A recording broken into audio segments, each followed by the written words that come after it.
नमस्कार दोस्तों। BEd versus BTC मामले में जबलपुर हाई कोर्ट में जो सुनवाई हुई है 24/4/2024 को, उसका जो ऑर्डर है वो दोस्तों अभी अभी आ चुका है। आप देख सकते हैं कि writ petition number 13/768/2022 High Court of Madhya Pradesh Jabalpur, ठीक है, उसमें जो सुनवाई थी 24/4/2024, उसका जो सुनवाई का ऑर्डर है और सभी जो रिट पिटीशन है वो भी यहाँ पर है, वो ऑर्डर आ चुका है। तो इस वीडियो में जानेंगे कि आखिर में जज साहब ने ऑर्डर रिजर्व करने के साथ इस ऑर्डर में क्या क्या चीज़ें महत्वपूर्ण लिखवाई हैं, वो सभी चीज़ें हम आपके साथ शेयर करेंगे। ये देखिए पूरा ऑर्डर है और चीज़ें यहाँ पर समझेंगे। तो दोस्तों इस ऑर्डर का जो हिंदी रूपांतरण है उसे यहाँ पर हम आपके सामने स्क्रीन पर दिखा रहे हैं और यहाँ से चीज़ें समझेंगे। सबसे पहले यहाँ पर आप देखेंगे कि जो चीज़ें लिखी हैं वो यहाँ पर जो सीनियर अधिवक्ता हैं उनके नाम लिखे हुए हैं, जैसे कि Meenakshi Arora ma'am senior advocate, ठीक है, गोपाल शंकर, ठीक है, ऐसे बहुत सारे जो भी अधिवक्ता हैं सभी के नाम आप पढ़ सकते हैं। ये सभी अधिवक्ताओं के नाम लिखे हुए हैं। उसके बाद यहाँ पर फिर बात कही गई है कि जो श्रीमती जानवी पंडित श्री के साथ श्री प्रशांत सिंह एडवोकेट जनरल, आशीष आनंद, ठीक है, और यहाँ पर HS रूपरा अतिरिक्त जो भी अधिवक्ता थे उनके साथ ये सभी चीज़ें, यहाँ पर जो प्रतिवाद राज्य के लिए सरकारी वकील थे वो सभी यहाँ पर उनके भी नाम लिखे गए हैं। इसके अलावा फिर जो बीएड की तरफ से ये आपका देखिए, ये जो अधिवक्ता के नाम लिखे हुए हैं, ठीक है, ये सभी बीटीसी यानी कि डीएड वाले अधिवक्ता हुए। फिर यहाँ पर सरकार की तरफ से जिन लोगों ने पक्ष रखा उनका नाम लिखा हुआ है।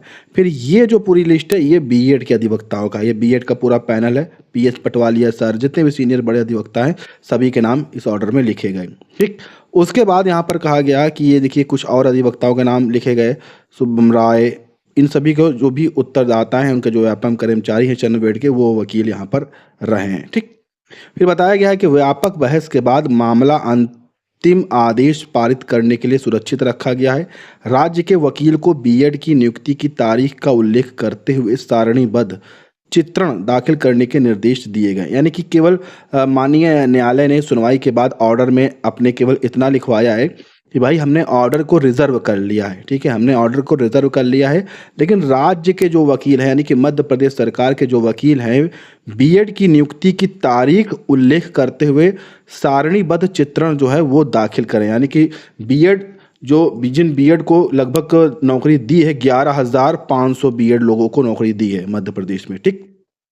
तो इनको जो जिस दिन नौकरी दी गई है उस नियुक्ति की, जिस दिन उन्होंने ज्वाइनिंग ली है उस नियुक्ति की जो तारीख है उसका एक चित्रण, उसका एक लिखित जो है पूरा ब्यौरा जो है वो माननीय न्यायालय में प्रस्तुत करना है। इसके लिए यहाँ पर सरकार को आदेश दिया गया सारणीबद्ध तरीके से कि भाई इस तारीख को इनको नियुक्ति पत्र दिया गया, इस तारीख को उन्होंने ज्वाइन किया है। सभी कैंडिडेट्स का यहाँ पर डिटेल जो है वो दाखिल करना है न्यायालय में, ठीक है। साथ में जो लिखित आर्गूमेंट होंगे वो भी यहाँ पर दाखिल करने हैं।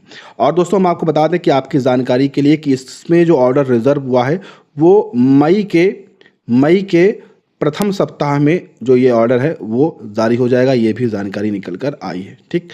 तो इस ऑर्डर में केवल इतनी ही चीज़ें दी हुई हैं और इस ऑर्डर में जो भी चीज़ें कही गई हैं वो मैंने आपके साथ शेयर कर दी हैं। यहाँ पर इसका इंग्लिश का भी जो आप रूपांतरण है वो यहाँ पर देख सकते हैं और सेम चीज़ें यहाँ पर देखिए कही गई हैं, दिख रहे हैं।